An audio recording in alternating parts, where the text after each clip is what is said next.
विश्व के साथ जोड़ने का अगर संकल्प किसी का रहा तो भारत को म्यांमार और थाईलैंड के साथ सुपर हाईवे बनाने का काम प्रधानमंत्री नरेंद्र मोदी जी का रहा। मुझे तो आश्चर्य हुआ सभापति महोदय कि इनके अरुणाचल प्रदेश और सिक्किम, हमारा भी है पर मेरे साथी हैं, अरुणाचल प्रदेश के हमारे वहां के भी सांसद मेरे साथी, पर अरुणाचल प्रदेश और सिक्किम दो उत्तर पूर्वी राज्यों में आजादी के 67 वर्ष बाद भी एक भी एयरपोर्ट नहीं।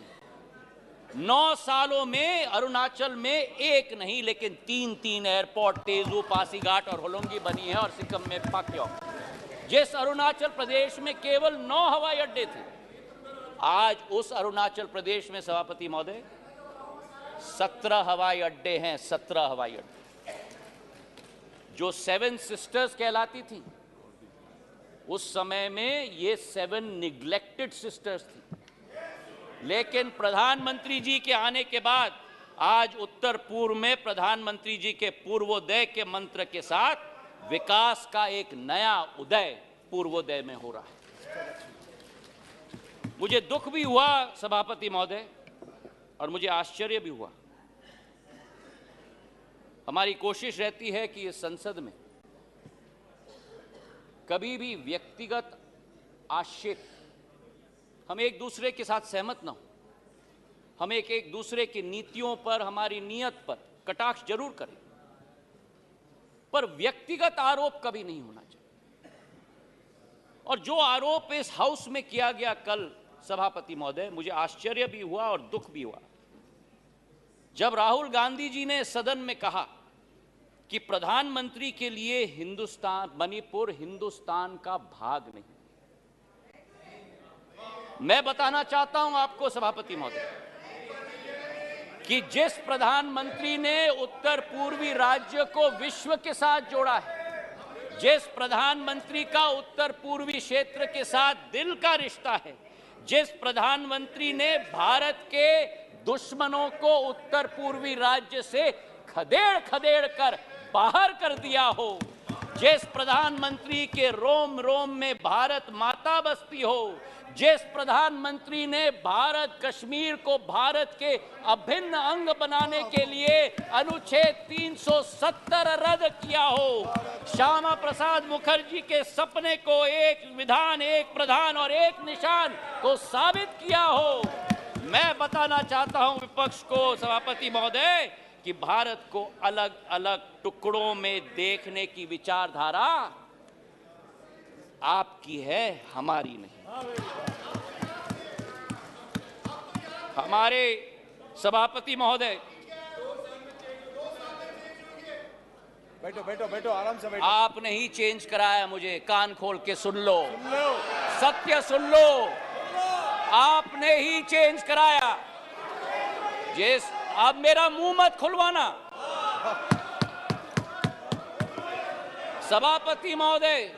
जिस अविश्वास प्रस्ताव को ये लेके आए, इसका सत्य देश की जनता के समक्ष होनी चाहिए। जिस तरह से एक एक वर्ग का विश्वास तोड़ा गया है और जिस तरीके से प्रधानमंत्री जी ने एक एक वर्ग का अविश्वास को विश्वास में परिवर्तित किया है, वो सत्य आज इस सदन के द्वारा देश की जनता के समक्ष जानी चाहिए। किसान सभापति महोदय इस देश की रीढ़ की हड्डी है। 60% आबादी हमारी कृषि प्रधान राष्ट्र है, लेकिन अगर किसान का पीठ तोड़ने वाला कोई कालखंड रहा तो 2014 के पहले रहा। आज हमारा किसान को समर्थन मूल्य पर्याप्त मात्रा में मिल रहा है, उसकी खरीदगी पर्याप्त मात्रा में हो रही है। आज हमारे किसान कितने उत्तेजित हो रहे हैं सभापति महोदय। खुजली बहुत आती है, खुजली बहुत आती है, खुजली बहुत आती है। आज हमारे किसान को सभापति महोदय धान की खरीदी में 90% वृद्धि हुई है, गेहूं की खरीदी में 75% वृद्धि हुई है। नरेंद्र सिंह जी यहां बैठे हुए हैं। हमारे समर्थन मूल्य की हम बात करें, 2014-15 में धान की एमएसपी 1360 थी, आज धान की एमएसपी 2183 है, 60% की वृद्धि हुई है।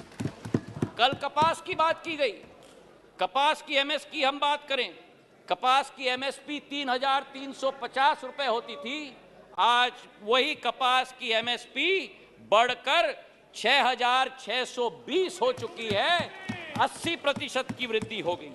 सोयाबीन की एमएसपी 2,560 रुपए होती थी, आज 4,600 रुपए हो चुकी है, 80% की वृद्धि हुई है। तो जहां हमारे देश का किसान, हमारे देश का अन्नदाता समृद्ध हो चुका है, उसी के साथ साथ किसान के लिए जो सीमांत हमारा कृषक है, 80% हमारा कृषक आज भी सीमांत कृषक है, उसके लिए एक सुरक्षा कवच के रूप में किसान सम्मान निधि के जरिए 6,000 रुपया प्रति वर्ष 11.5 किसानों के खातों में 2,40,000 करोड़ रुपए प्रधानमंत्री ने पहुंचाने का कार्य किया। यही अंतर है तुष्टीकरण और संतुष्टीकरण के बीच में, सभापति महोदय। और इसी पे मैं बताना चाहता हूं